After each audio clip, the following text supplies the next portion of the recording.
เนี่ยtrong ba cái chi của cam bài slide của Word hay trong rồi channel của thém á chùm ra cái cứ lọ này hay đây bạn lọ thì mỗi niệm một bao cái áo còn ai đặt cái áo châu cùng ai cho mình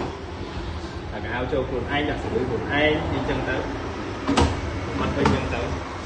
trước khi sáng là mà sân một hay mấy cái trôi chất pha nơi tam condo để xa như anh đặt thì lời về bán hay phân biết thở ca tốt chắc nó phê là mà sân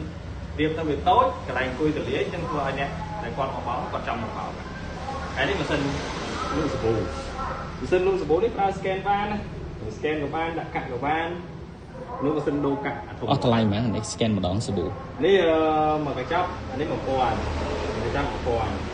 អត់1000cái chợ bọc này mệt đấy scan ra thật rồi បោកនេះយើង scan វាបានដាក់កាក់ក៏បានបោកនេះវាមានចំណុចពិសេសរបស់វាចំណុចពិសេសទីរបស់វាទី1យើងអាចបោកទឹកក្តៅបានបោកទឹកក្តៅបាននេះផត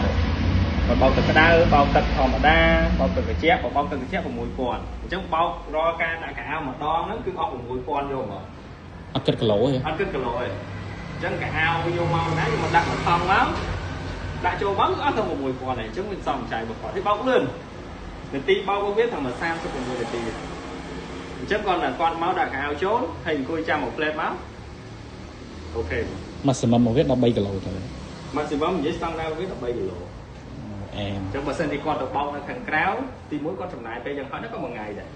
ហើយកៅអៅបោកនៅខាងក្រៅធម្មតាជាទូទៅតែងតែដាក់លាយឡំគ្នាតែនេះអត់មានលាយឡំគ្នាទេចុះបើសិនជាចង់ទិញមួយឈុតនេះមានម៉ាស៊ីន4អញ្ចឹងហើយអស់បានរៀប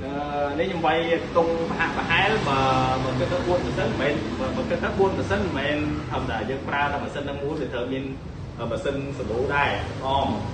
សាប៊ូហើយម៉ាស៊ីនដូកាក់អមដែរចឹងតែចោលមកគិតប្រហែលចូលជា10000តិចតួច10000តិចតួចហើយជា10000ហ្មង10000 12000ឯងតាមការនិយាយជាក់ស្ដែងទៅមែនអរគុណបងអរគុណ